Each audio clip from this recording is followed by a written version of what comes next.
Hey everybody, it's Jason Blaha here, and today I want to chat with you guys a little bit about one of the really big issues that I am seeing in the fitness world, particularly when it comes to nutrition, is people who are really engaging in a form of pseudoscience. And here's an example of pseudoscience. When you have a relatively large, robust amount of data from decades of studies, everything from direct studies, population studies, epidemiology, studies in the metabolic ward, individual case studies, and enormous, absolutely enormous amounts of data on something.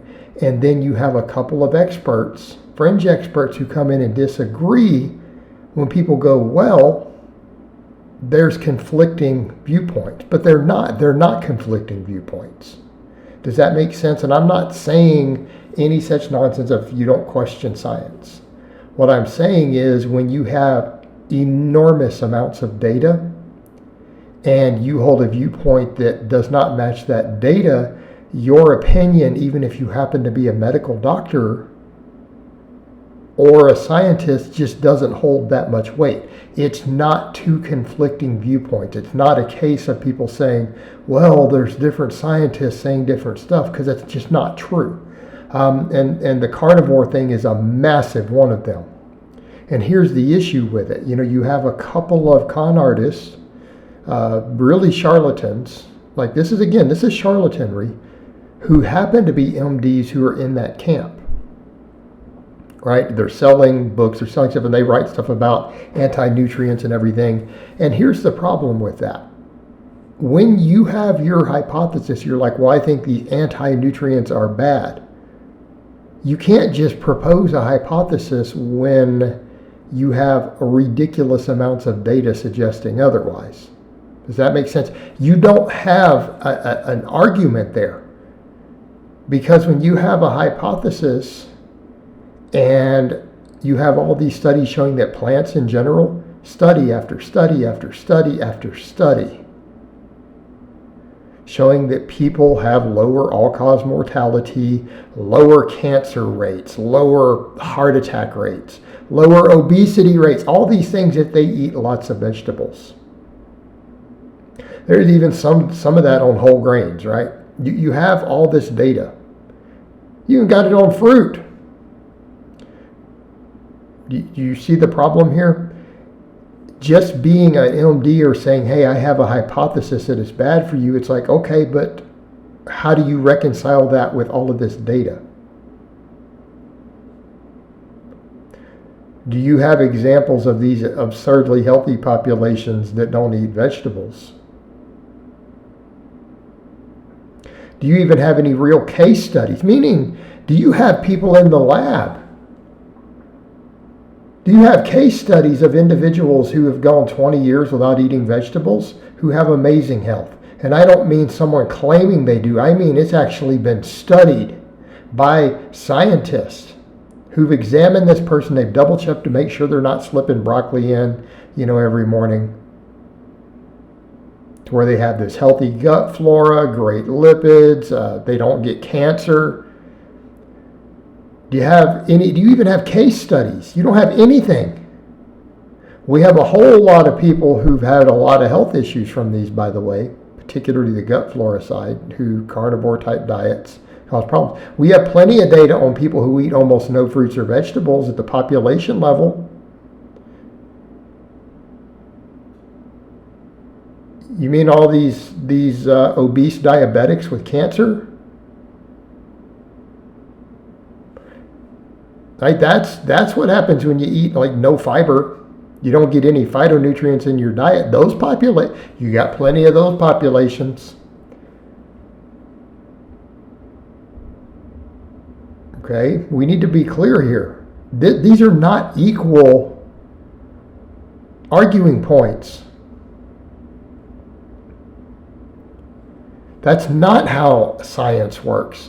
We have tons of data, and if you have a different hypothesis, you say, well, I think anti-nutrients cause problems. Okay, whatever, cause all these issues. Instead of, hey, a lot of these anti-nutrients are tied to positive health outcomes. Just put that in perspective there. Okay, because I think that they're doing this. Well, where's your case studies? Where's your epidemiology? Where's your metabolic ward data on this?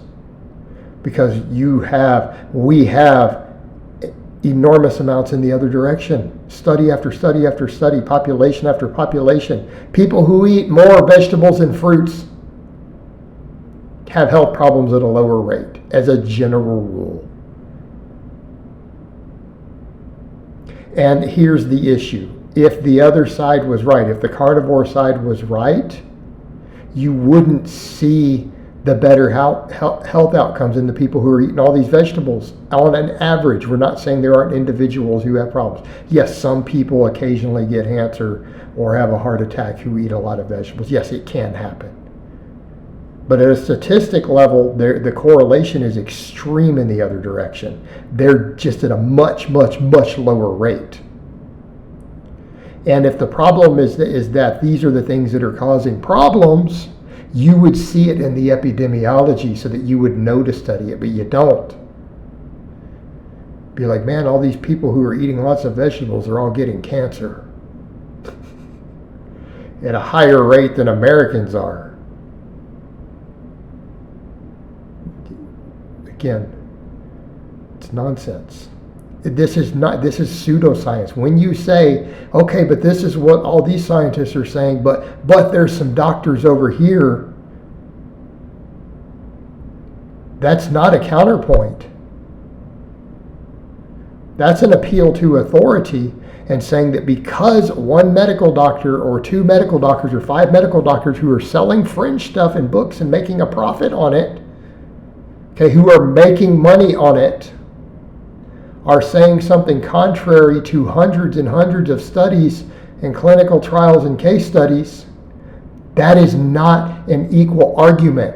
Those arguments do not hold the same weight. Okay? And it's because in this case, it's not just an opinion of scientific consensus. Well, a group of scientists all were maybe paid by someone to say this.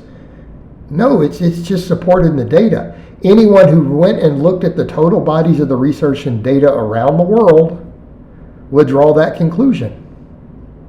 But yeah, vegetables are really, really, really good for you. Okay? The data presents it. It's not just a case of some expert somewhere selling a book. The evidence itself, and anyone who goes and starts just looking at studies would conclude that very quickly. All right, guys, but that's really all I have to say on that today. I hope it's been informative, and I'll talk to you guys next time.